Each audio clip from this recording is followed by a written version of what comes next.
May each one of us celebrate in a way in which we honor you, and everything we say and do would honor you. Pray you bless our efforts today in Jesus' name. Amen. Roll call, Shelley. Yes, sir. Mike Dobbins. Here. Dora Petzkowski. Here. Sasha Black Fox Claus. Here. Danny Callison. Here. Julia Coates. Here. Joe Deere. Ani. Kevin Easley. Here. Lisa Hall. Here. Johnny Kidwell. Here. Daryl Legg. Here. Cody Poindexter. Ani. Joshua Sam. Here. Mike Shambaugh. Here. Melvina Shotpouch. E.O. Smith. Here. Condesa Teehee. Victoria Vasquez. We have a quorum. Thank you, Shelley. On to reports. We're going to hear from Mr. George Value first. Or am I? Are we? Oh, okay. Before you stand all the way up, I would entertain a motion to approve the minutes. So moved. All those approve? Aye. Opposed? Thank you. Now, George, you can stretch.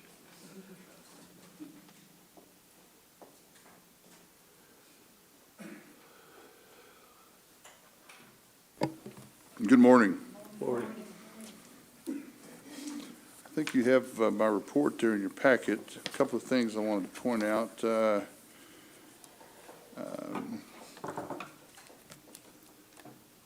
Clemmer Indian Hospital Health Protection Disease Prevention Women's Clinic and Radiology staff teamed up with Cherokee Nation Community and Public Health Nursing to host a booth in the lobby to raise breast cancer awareness. That was earlier mid-October.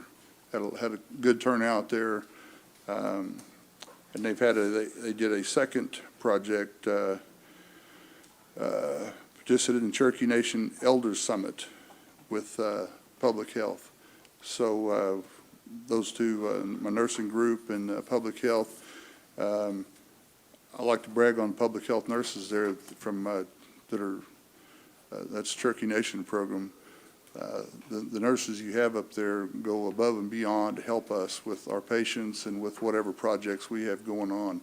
They really jump in and do a great job, so kudos to them. And we also had a, this last week, we brought in a trailer. It's called Slip, Trip, and Fall Simulator Training. And that's kind of what I thought. But, and we took and had employees go out, and they have a walkway, and what it's designed to do is to teach you to walk on slippery surfaces and learn how to walk and balance yourself, because you know, that's one of the things we have a lot of at Claremore. We have several a year. Is slips, trips, and falls. And so this is a way to counter those. It's a successful program. It went over well. We had quite a number of employees went out and went through the training, and we're going to have them back again. It went over, like I said, it went over well, well received. Carl Murray actually went through it. And actually put it to use later on over the weekend. So that worked well. Last week we had our annual governing board meeting down in Oklahoma City. Met with the governing board down there. That went well. And then we had, a couple weeks ago, we had our annual fall festival there at the hospital. Well received, had a lot of employees. Great turnout with employees and their families, and actually had community members coming over and joining us in our fall festival there out on the front lawn. So, oh, I did forget. Would you pass on?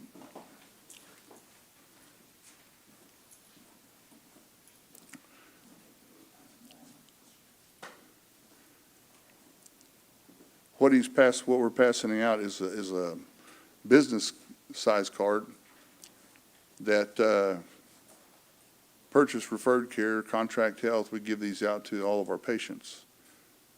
So just another way to try to improve education to the patients, improve communication to the patients.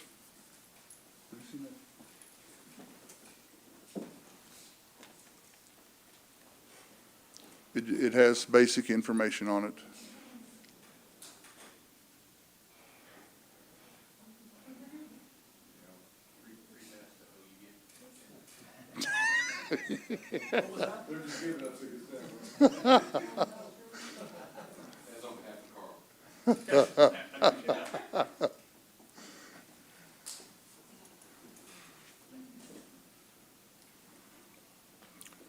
You can take a look at those. This is just general information about contract health, purchase referred care. We all have questions. We all have, there are a lot of patients that have questions. But we hand these out in an attempt to try to answer those questions before they come up. Any questions about our card? Anything else? Any questions for George? Okay, thank you, George. Thank you. Up next, Dr. Stephen Jones.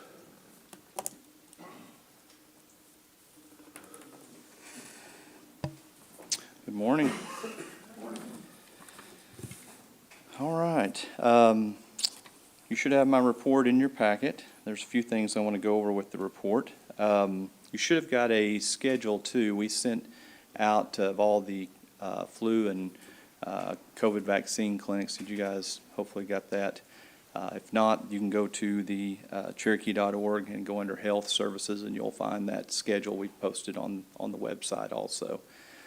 We do have availability on those all those events, flu or COVID. COVID for 12 years old and above, and flu for 3 years old and above. But keep in mind there is that observation time if you do get a COVID vaccine that we will have to observe you. So, so that is available to everyone. I want to look into the report and a couple of things I want to call your attention to. On the surgical procedures performed, it said 241. That is actually 569 when they ran the report. They did not pick up our outpatient surgeries out of CNOC. So I missed that and failed to make that change before it got to you guys. Also, bring to your attention the third-party revenue at the year-to-date, where I think this has one more month. No, this is all the months on there, so you can see we exceeded our goals in that area at both at Hastings and in our outpatient or through our health system. Under recruitment, we dropped down a percentage point. That's the first time I've seen it drop that low since we've been showing these numbers, down to 4%. So shows our recruiting efforts are doing well, and with the chief's initiatives, some of the things that he's put in place through HR is helping that recruitment effort. So we're glad to see that taking place. And then, of course, at the end on the dental visits, you can see that we've exceeded FY23 over FY22 quite a bit there. I won't bore you by going through each number, but you can see those numbers for yourself. The other thing I'd like to give you an update on is we are hanging steel at the hospital. We started that last week, and if you've been by there, you can see the crane and the steel trucks are lined up. As a matter of fact, when I left the clinic today, there was 2 trucks lined up, and they take it right off the trucks, and they're hanging it up. So you're starting to see the skeleton of our building coming to fruition there in the I guess it'd be the south side of the construction site there. We also had, as many of you know, a celebration signing with our partnership with the VA and our Veneta Clinic. That's a unique partnership that I don't know of any other health system that's doing anything like that in tribal health. So we're looking at that being a pilot or a first step, and that will probably be expanded to other clinics as time goes by. But we're going to do our best to make this partnership open up some doors for our veterans. And then the last thing I wanted to report to is last Saturday we hosted the U.S. Treasurer Malerba from, she's also a setting chief for the Mohiga Nation. So she came to visit us at CNOC last Saturday, and we did a little tour for her and had some time to talk about some common things that we were working on with the Treasury. So it was a unique experience, and our staff appreciated that opportunity. So with that, I'll finish my remarks, and with your permission, Chair, open it up for questions. Questions for Dr. Jones? Danny? Dr. Jones, I don't have a question, but I will say I was fortunate to get to go by the AMO clinic on Halloween, on the Friday before Halloween. And, that facility, that was amazing. I mean, the hallways were decorated. All the staff was in anywhere from Care Bears to Good Witches to everything else up and down the hallways. And there were just busloads and busloads of kids that were coming through there.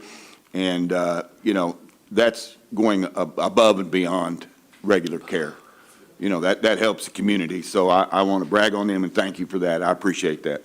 Our staff really gets into the Halloween spirit, and all of our different clinics. In the past, we haven't been able to do a lot when COVID was in full force. So this was a year we got to open up the doors a little bit, and staff enjoyed it. Hopefully in the newsletter that you guys get, that the health newsletter, the Healthy News that'll be coming out, I'm hoping we get pictures of all the different clinics and all the different costumes. We had a lot of participation, and everybody had a great time with it. So, Dr. Jones, could you tell us, we have a new medical director now? we do. Dr. Montgomery retired at the end of September, and Dr. Beth Harp is our medical director. She was appointed or chosen for that position.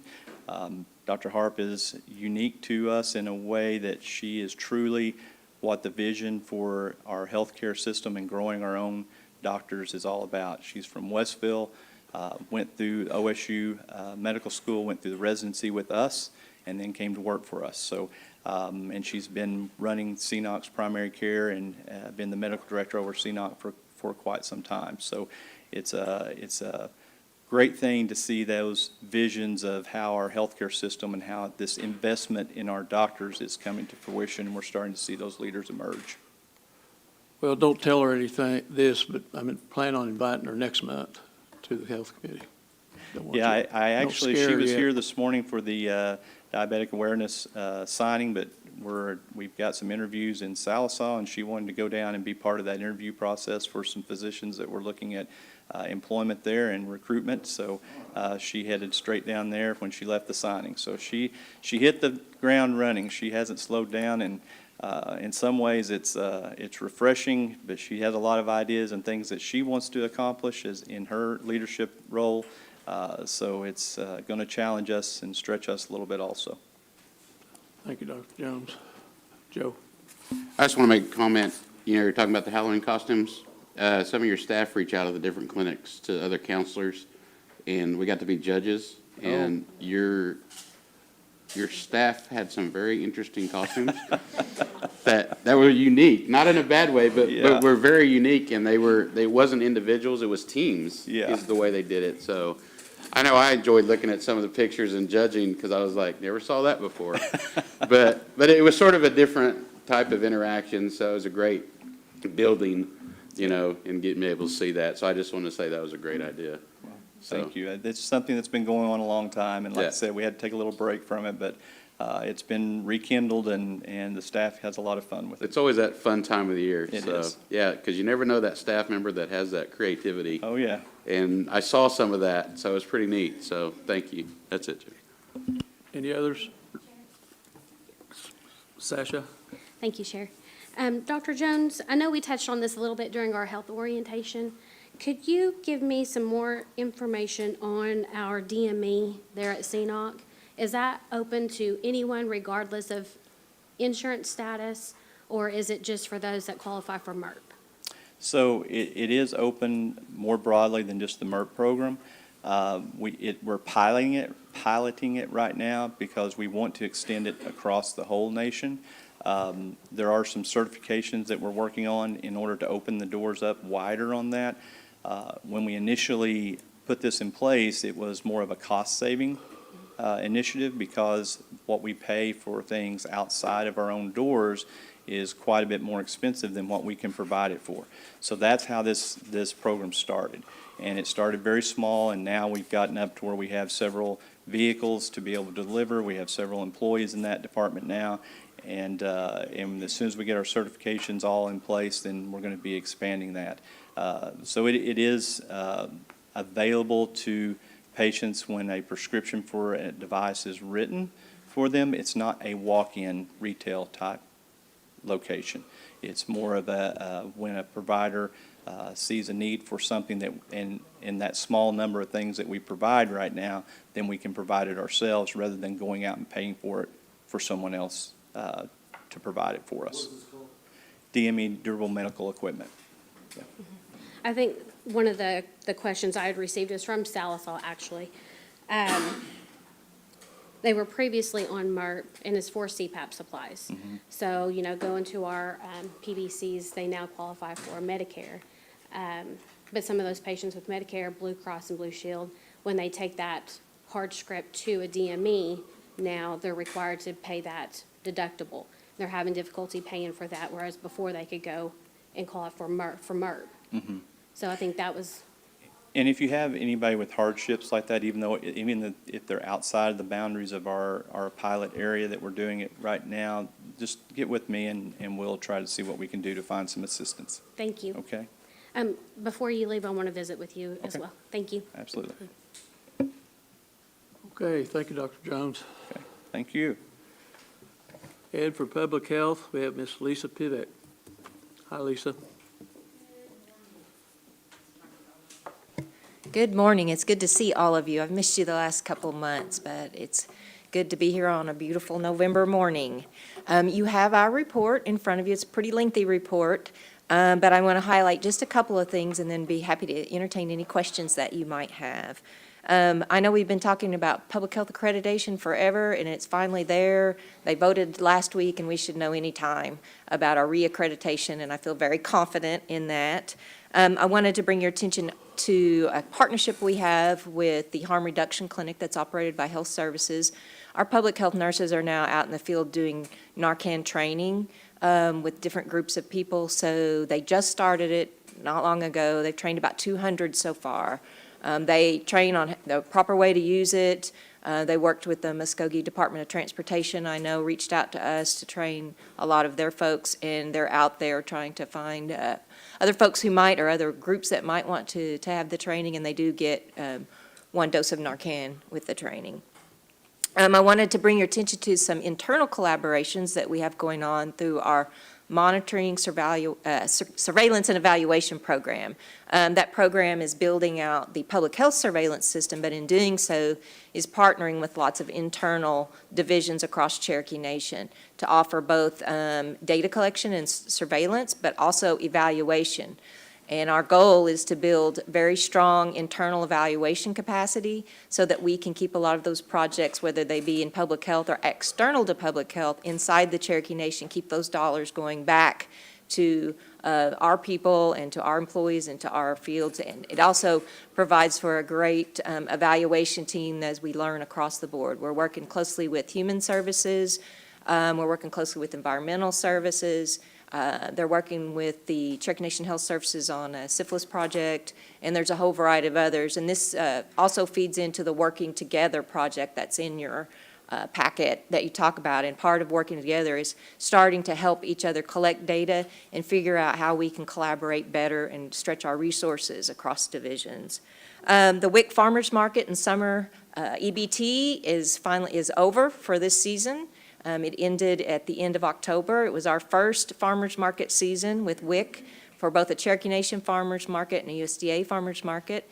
It's a lot of work. I want to applaud the WIC staff and all of the staff within public health that reached out and worked on this first year. We are already starting to work on next year. So we're hoping and planning for a successful and broaden our scope next year. I want to invite all of you out, if you have the time, to Hulbert on December 2nd and come walk or run the Ugly Sweater 5K for Wings. It's one of our favorite races of the year and walks, so if you have time, please join us. I wanted to talk a little bit about the CDC, Centers for Disease Control and Prevention, School Health Grant. I've talked about it, I've addressed it very briefly in a couple of meetings ago. Our staff attended initial training in Atlanta in the month of October, and they brought back lots of great information. One is that we are the school health grant for all of, we're the only tribe in the nation that got one, and we got it in lieu of the state of Oklahoma. So typically, the state of Oklahoma gets it, but this year we applied for it, and it's for a 5-year cycle. There's a lot of hope at CDC that we're going to build a really great program, tribal school health program. Initially, we'll be working with the immersion school in Sequoia High School, but we have plans to extend that out and build a really strong, healthy school model through this project. And the last thing I will tell you about is that we did receive funding for 3 new initiatives, strengthening public health infrastructure, which is a 5-year initiative. And under that, we also received Healthy Native Babies and public health data modernization. So you may be seeing more projects related to that. And I'm happy to entertain any questions. Any questions for Lisa? Sasha? Just real quick, your fun run and 5K, is that, I know their Christmas parade is that same day. Is it right before that, or will it be like the 7 a.m.? I believe it's the 8 a.m. Okay. Yeah, I Thank believe you. it's morning, yes. Yeah, we want to know all the party times. Okay. Julia? Hi, I was wondering if the school grant, you say in lieu of the state of Oklahoma getting it, does that mean that it might be extended outside of the reservation boundary to places, or is it confined to within the reservation? It is confined to the reservation. However, the models that we build, I think that's the most important, one of the most important pieces of, is CDC is strong on building models that can be shareable across states and across tribes across the nation. And that's how we will contribute to the rest of the state. Okay, thank you. Danny? Yes, you mentioned the Narcan. Are we involved in the, for a lack of a better term, a vending machine where people can get this out and use it, where they're putting it across the state? Are we involved in any of that, or what? As of right now, we are not. Actually, the harm reduction program that's located within health services, I think we're partnering and listening to, I think they have plans for that in the future. I'm not positive, but I'll get back with you. I'll find out. Further questions for Lisa? Mike? Do you know if I would think they would be, are these available to our marshal service, our ambulances, our emergency management? Is all those entities receive training and they have those? Yes, our priorities would be anybody internal that needs training first, and we also do any communities. And obviously, our priority is the reservation, and we haven't gone out of those boundaries. So anyone that requests it, we try to get with them and find a good time and get it done for them. I'm just saying, have they requested that? They have not yet that I know of, but they may have already had it in another avenue. Right, okay, all right, thank you. Any others? Okay, thank you, Lisa. Thank you. Okay. Old business, I see none pending, no new business pending. Are there any announcements? I want to thank George again and Lisa again, Dr. Jones, for coming and reporting to us. Thank you very much. Next meeting is scheduled for Monday, December 11th at 1 p.m. Do I have a motion for adjournment? So moved. All those approved? Any opposed? Thank you. Meeting adjourned.